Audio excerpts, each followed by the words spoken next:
People think an archive keeps the past. It doesn't. An archive keeps agreements.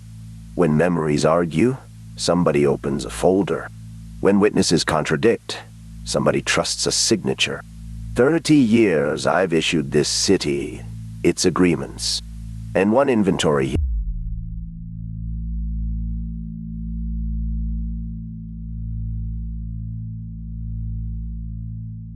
Report number 41. The Municipal Archive, 4 floors of the city's paper memory, founded 1964. Repository B17 holds closed investigations, permanent storage, strict accession, 2 inventory checks. Every Monday morning, Shelf 4 holds 1 folder more than Friday's count. No transfer order. No courier. No entry on any camera. This is the senior archivist's statement. Nothing enters permanent storage without 4 documents and 2 signatures. That procedure is older than me, and I've never seen it broken. I've seen it skipped. There's a difference. Broken leaves a mess. Skipped leaves a folder on Shelf 4, perfectly catalogued, that none of us catalog. The paperwork isn't missing. It's just not ours. The Monday folders are, he insists, the best prepared documents in the building. Government stock, correct fasteners, page counts that reconcile, case numbers and valid series. Real cases too, closed investigations of real city events, verifiable against the newspapers of their years. Security reviewed the weekend footage the first dozen times. The repository door stays shut. The aisles stay empty. The motion sensors sleep. At 8:03, the shelf is short 1 folder. At 8:04, it isn't. The intervening frame, when it exists at all, is lost to a dropout the vendor cannot reproduce. And the inventory software carries its own quiet impossibility, present so long it has survived 3 system migrations. Shelf 4 reports 1 free position. Always 1. Before the Monday folder, after the Monday folder, year after year. A vacancy that admits new holdings weekly and is never filled. Storage, the archivist notes, that is simultaneously occupied and waiting. He has stopped reporting it. The software, he reasons, is not wrong. It is simply counting something the procedure never taught him to see. 2 findings organized his file. First, the folders share a destination history. Every Monday case, at the close of its original investigation, carries the same final transfer line, return. Archive. No address, no repository code, no receiving signature. 47 cases when he stopped counting. Agencies across 4 decades, 1 destination that names no place. The folders were sent somewhere, decades ago, and are now, the word he settled on after long resistance, coming back. Second, the vacancy defends itself. He tested it the way archivists test things. A dummy folder, correct stock, blank pages, placed squarely in the free position on a Friday evening. Monday, it stood on the adjacent shelf, moved, not discarded, aligned to the millimeter with its new neighbors, treated with professional respect. And on its cover, a paper sticker of a stock the archive retired in the 80s, typed on a machine with a dropped letter E, position occupied. He kept the sticker. It matches, he notes in the statement, the resolution style of an era when this building still answered questions in writing. Position occupied. Not remove your folder. Not an alarm, not a complaint to the director. Just the politest possible correction in typescript older than my career. Whoever keeps that shelf has manners from 1964 and a working typewriter. I put my dummy back in the cabinet and I apologized. Out loud. Alone in the repository. And I'll tell you, it felt received. The night that inverted the file, he was in the building. Quarter end, late cataloging, nothing unusual until 17 minutes past midnight, when the power failed. 11 seconds, the generator log says. Emergency lighting, the deep red of it, the repository holding its breath, and then the ordinary hum returning, systems rebooting, nothing tripped, nothing lost. He walked B17 with a torch anyway, because that is what keepers do. Shelf 4 was intact. Shelf 4 was also. He saw when the torch crossed it low, freshly dusted, not cleaned. dusted in the negative. Among folders wearing their honest years of gray stood one gap, 1 folder's width, its outline printed on the shelf in clean wood. The crisp rectangle a book leaves when it is lifted after long stillness. Nothing had arrived in the blackout. Something had been taken. He stood with his torch on that clean rectangle and felt the entire file turn over in his hands. The Monday folders do not appear. They are collected, gathered from wherever Return to Archive has been sending them for 60 years, and staged and carried onward through his repository in the 11-second gaps of the world. Shelf 4 is not storage. Shelf 4 is a loading dock. 30 years I asked the wrong question. Where do the folders come from? The dust answered the right one. They don't come from anywhere. They pass through. My repository is somebody's sorting office, and the free position is the outbound tray. So here's what keeps me up now. 47 closed cases, collected and carried off, somewhere deeper into the building than the building goes. Collected for what? Nobody rereads closed cases. Unless somewhere, someone is still keeping accounts. The exhibit. The repository's movement inventory, the ledger of holdings in and holdings out, kept without a gap since the building opened. He audited it entire, one winter, with an accountant's ruler. The columns balance, not approximately, to the unit across 60 years, every Monday accession offset, within the same quarter, by a withdrawal the ledger records in a standing format no instruction defines. Issued per standing request, Fund 0. Fund 0 appears in no catalogue, no statute, no filing plan the archive has ever published. It appears only here, in the outbound column, quarter after quarter, absorbing exactly what the Mondays deliver. The archive, the ledger says plainly to anyone who reads it as a whole, does not store these cases. It forwards them, inbound from a destination with no address, outbound to a fund with no number worth the name. The books balance, as they balance everywhere this archive has been. The question this file opens and the season will close is only this: balance against what? The report remains open, unresolved, a quiet one. Before the next report, a fragment. Fragment 19. A Destruction Act from 1979. The routine paperwork of an archive clearing expired holdings. The Commission of 3 is signed in full. Beneath the 3, a fourth line, in a format the destruction regulations do not contain. Representative, Fund 0. The signature is present. The name is not.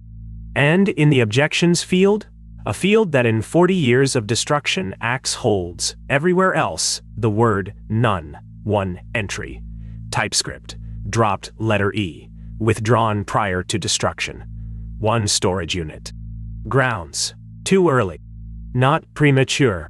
Not pending review. Too early. The phrasing of someone who knows the correct date and is not sharing it. The withdrawn unit is identified by inventory number only. The number, the current catalog confirms, has never been reassigned. It is being held. This fragment remains unprocessed. This fragment remains unprocessed. Report number 42. The archive's reading hall, 12 desks, green lamps, the public face of the city's memory. Citizens file a request slip. The dossier is issued. The reading is logged in the file's usage sheet. The hall attendant's statement concerns the request slips she finds in the morning tray. Filled out correctly. Dated correctly. In handwriting she has seen before, inside the very files being requested. A request slip is the humblest form we have. Name, file number, purpose of study. I process 40 a day. You stop reading the handwriting after a while. It's just ink. Until the morning, I processed a slip, pulled the file it asked for, opened it to check completeness, and saw the same handwriting on a witness statement from 1981. Same hand. Same slight, lean. 40 years apart, and the ink looked fresher on the old page. The slips arrive overnight. The drop box by the hall door, emptied each morning, a convenience from an era before appointments. 2 or 3 a month carry the pattern. The requested files are closed investigations, an industrial accident, a drowning, a disappearance never resolved. The purpose of study field says, in the modest formulas of the old school, family matter, or clarification of circumstances. And the requesting hand, when she checks, she always checks now, matches a hand inside the file, a witness statement, a personal letter among the exhibits, a signature on a protocol. The subjects of the files are requesting their own cases. The issue instruction, she confirms, permits it. Archival files of closed investigations are issued on request, without establishing the identity of the requester. 1964 typescript, the founding era's strange, far-sighted generosity, the same clause this archive has met before at a directory desk across town. So she issues them. The files wait on the reserved shelf, and by morning they have been read, returned square to the desk, and in each usage sheet, the log of every hand that ever opened the file. One new line, dated, signed, in the hand that asked. The dead, in this city, keep their reading current. The pattern inside the pattern took her a year. The usage sheets, in the old format, log not just the reading but the pages consulted, and the consultations are not nostalgic. Nobody rereads their own photographs, their own biographies, the human pages. The night readers go to the technical heart of their files. Examination protocols, expert conclusions, the reconstruction diagrams, the pages where an investigation decides what happened. And the returned files, she noticed, are left open.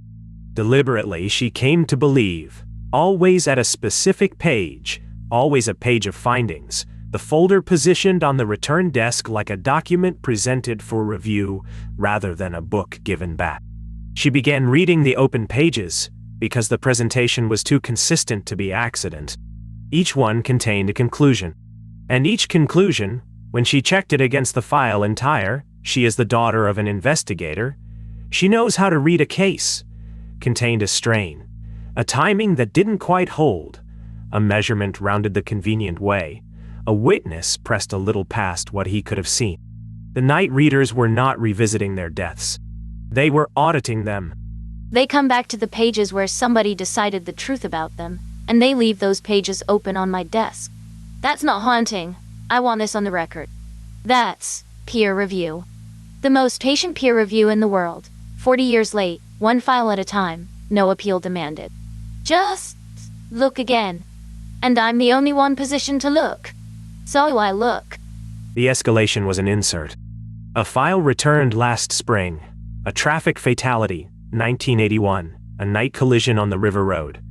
Came back not merely opened but supplemented.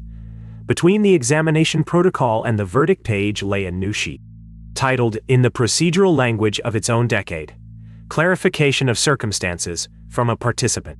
The hand matched the file's deceased. The driver of the first vehicle, dead at the scene. His signature on nothing in the file, except an old employment form, and now on this. The clarification was 2 paragraphs of technical testimony. The brake line, not the second driver's speed. The ice patch the diagram placed 11 meters wrong.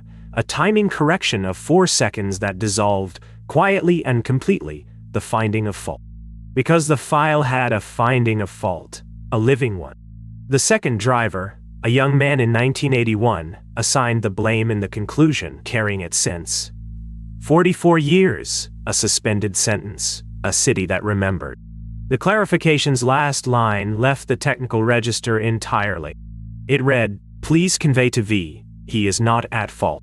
The brakes. I was hurrying, myself.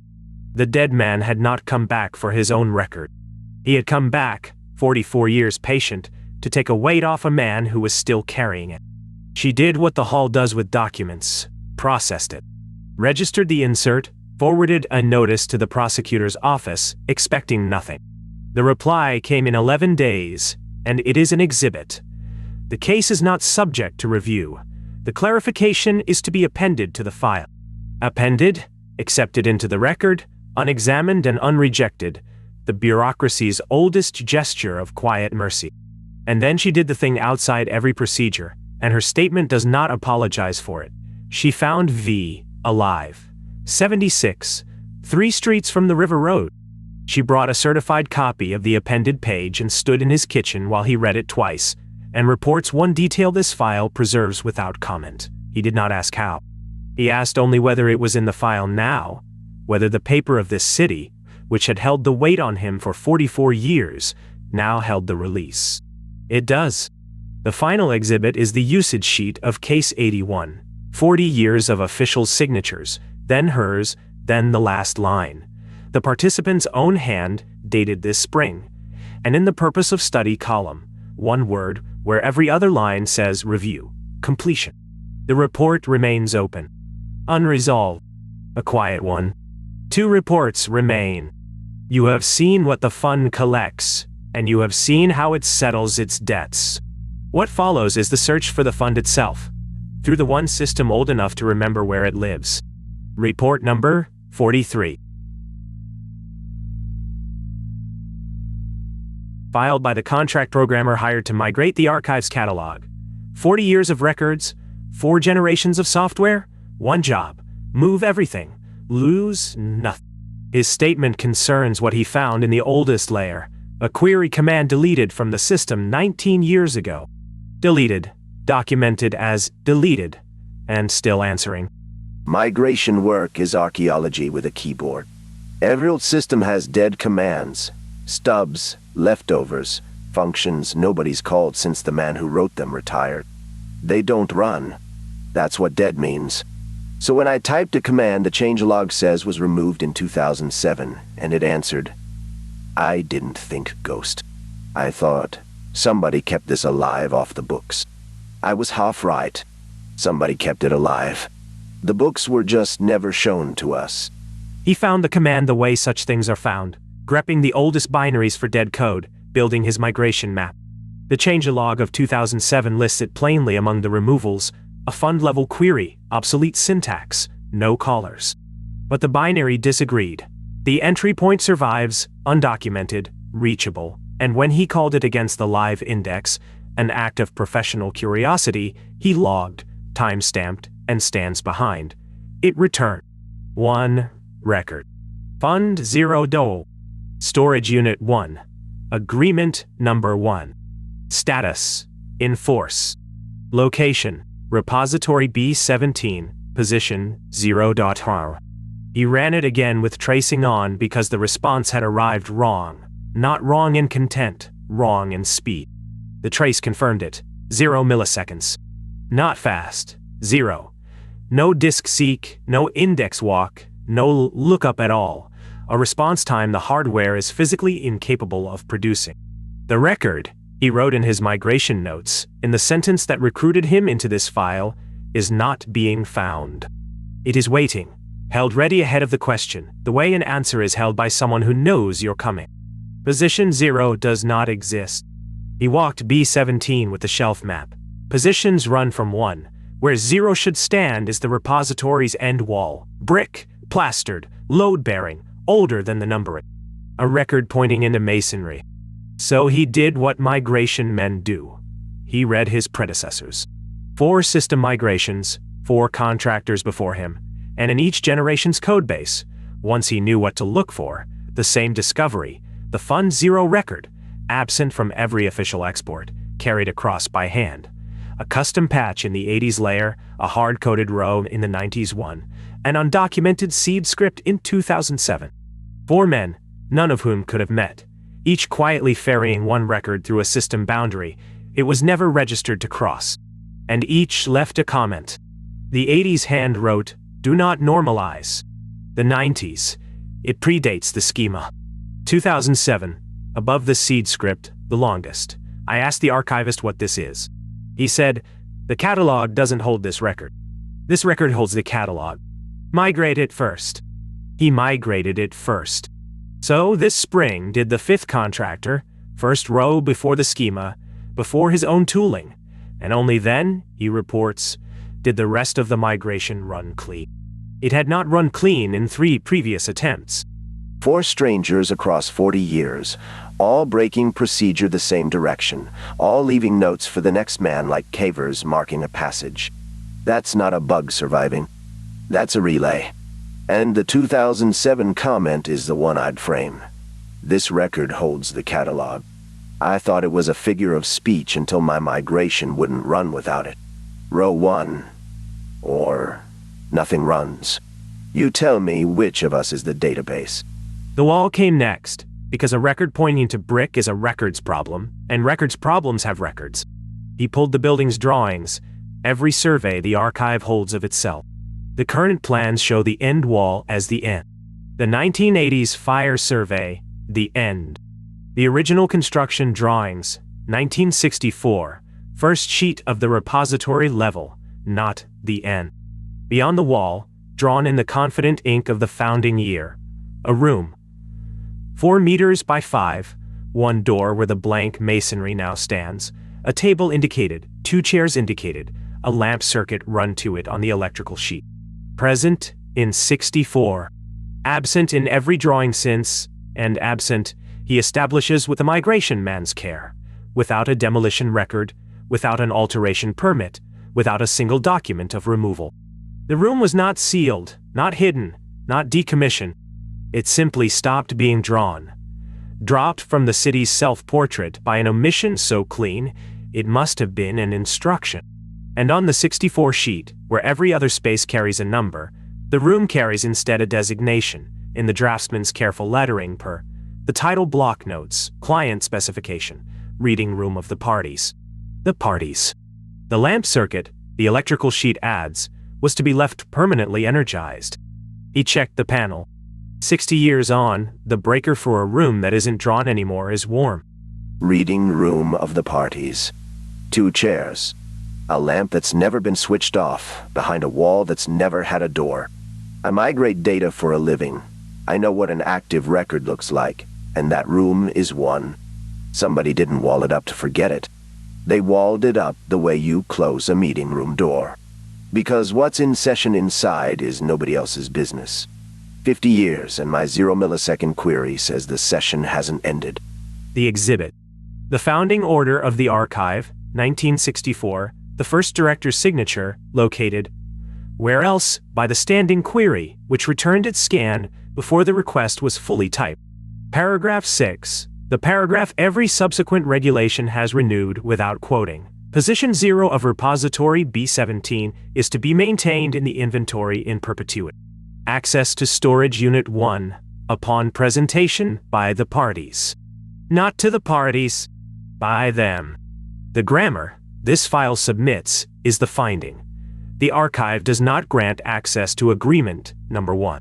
The archive is granted access when the 2 signatories, whoever and wherever they are after 60 years, choose to present their document to the room that was built for the reading of it. The catalog holds 1 record it does not hold. The building holds 1 room it does not draw. And somewhere behind a warm breaker and a load-bearing wall, a lamp is on. The report remains open, unresolved, a quiet one. One more fragment before the final report. Fragment 20. The repository temperature log, 60 years of daily readings, storage climate being an archive's oldest anxiety. Every repository shows the honest wobble of seasons and boiler failures. Repository B17 shows 18.0 degrees. Every reading. Every shift. 60 years without 1 recorded deviation. The textbook ideal held to the decimal. 3 years ago, a new metrologist, troubled by the perfection, pulled the B17 thermometer for calibration. The instrument the laboratory found has been broken for at least 20 years. It cannot measure anything. The repository has been holding its own ideal, unmonitored, for 2 decades, and reporting it through a dead gauge, out of, one assumes, administrative courtesy. The metrologist's resolution closes the fragment, calibration not to be resumed. This fragment remains unprocessed. This fragment remains unprocessed. The final report of this file, and of this season, filed by the director of the municipal archive, 8th holder of the post, since 1964. At every handover of the office, alongside the seals and the budget, each incoming director signs 1 additional document. 1 line. Accepted for safekeeping, 1 storage unit, Fund 0A. None of the 8 has ever seen the unit.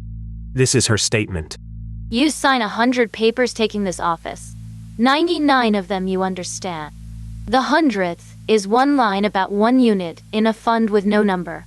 And when I asked my predecessor what I was accepting, she did what I now understand every predecessor has done. She looked at me kindly and she said, "You'll want to read the backs." The backs. The acceptance acts, all 8, live in the office safe in a folder older than the folder system. And on the reverse of each, in pencil, each director has left a note for the next. Not official, personal, the marginalia of a succession.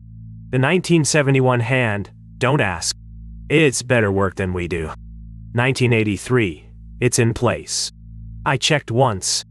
Don't repeat my mistake. The checking, not the finding. The 90s, a woman's hand, firmer, checked anyway. In place. The wall is warm on the left side. 2009, they renewed something this year. The Monday folders doubled for a month, then settled. We are, I believe, in the final schedule. And the 7th note, her own predecessors, the freshest pencil, 3 words that she read standing in her new office on her first evening, and that this file has verified against the handwriting on file. It is reading us. The director wants the record to show that she did not find the notes frightening. She found them, she says, professional. 8 custodians briefing each other across 60 years, in the only channel the position allows. She added nothing to the back of her own act. She was waiting, she says, until she had something worth a pencil. 8 of us, and the notes get shorter as they get closer to now. You can watch 60 years of directors learning what not to say. In the final schedule. My predecessor underlined nothing, explained nothing. But she kept the Monday folders flowing and the inventory balanced to the unit. And so have I, whatever schedule we're in. This office's job, apparently, is to keep the building quiet around it. We are very good at our job. Then, this spring, the Monday folder was addressed to her. Not a case file, a request slip, the reading hall's own form, correct in every field, lying alone on shelf 4's free position at 8:04 on a Monday morning. Storage Unit 1, Fund 0. Purpose of study, review by the parties. And in the field for the issuing officer, the line that authorizes the pull, her name. Typed, in a machine with a dropped letter E, before she had been asked. The archive had processed her authorization in advance, the way this city's institutions have processed everything in this archive's files, ahead of the need, with terrible courtesy. She reports her decision without drama. She is the 8th custodian of a unit she has never seen, holding a request signed by parties she cannot refuse, in a building that has kept their reading room lit for 60 years. She worked her shift. She stayed past closing. And at 17 minutes past midnight, the hour, this file notes, of an 11-second blackout elsewhere in this episode, she took the passage to B17, walked the aisle past shelf 4, and found the end wall of the repository standing open. Not broken, open. A doorway where 60 years of masonry had been, clean-edged, unlit dust hanging in the still air, and beyond it, warm and steady, lamplight. The room is the room of the 1964 drawing, 4 meters by 5, a table, a green-shaded lamp, lit, as specified, as always. 2 chairs, both pushed back from the table, recently. The dust on the floor, she reports with an archivist's eye, was disturbed in 2 places, and the seat leather still held, faintly, the memory of weight. She had missed them by minutes, or been scheduled to. On the table, squared to the edge, lay storage unit 1. Agreement number 1. The document 7 files of this archive have cited, and never produced. 1 sheet. Blank.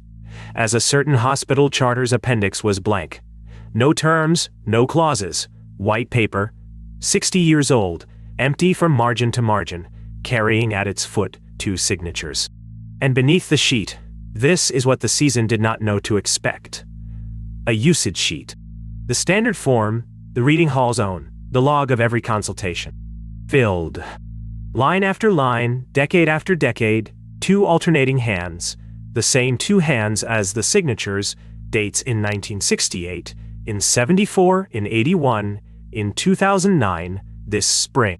The blank agreement has never simply been stored. It has been read, reread, returned to, consulted every few years for 60 years by both parties, together in a lit room behind a wall. An empty contract, this file submits, that cannot be breached, and is nevertheless faithfully renewed.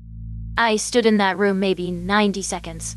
I didn't touch the sheet. You don't handle other people's active files. That's the first thing this trade teaches. But the usage sheet had a free line, and there was a pen on the table, and I'm a custodian of record. So I signed. 9th line. Date, signature, purpose of study. I wrote, safekeeping confirmed. And I want the record to show the lamp brightened slyly, the way a room does when the paperwork is finally in order. The last exhibits, and the season closes. The wall stood whole again by morning. No seam, no door, the breaker warm, the query answering in 0 milliseconds, in force. On the reverse of her own acceptance act, the director has finally made her pencil note for the 9th custodian, and she dictated it to this archive in full. It is in place. And it is reread by both of them together. Do not interfere. Keep the lamp circuit paid. And the usage sheet itself, photographed before the wall closed, offers the season its final document. Every line complete, 2 hands alternating across 60 years, and the return date column, which on every other usage sheet in the building shows when the file came back, filled all the way down with a single repeating notation, typed patient, in force since 1964, not subject to return. 14 files. A hotel, a station, a hospital, a plant, a library, an exchange, and the archive that holds their common clause. Every institution in this city, it turns out, has been keeping one appointment, one channel, one bed, one platform, one table, one line. Because 60 years ago, 2 signatures agreed on a blank page that some things are not subject to return. The books balance. The lamp is paid. All files remain open, unresolved. And quiet ones. The whole archive, quiet ones. Good night from the quiet report. Season 1 is filed. Fund 0 is taking deposits.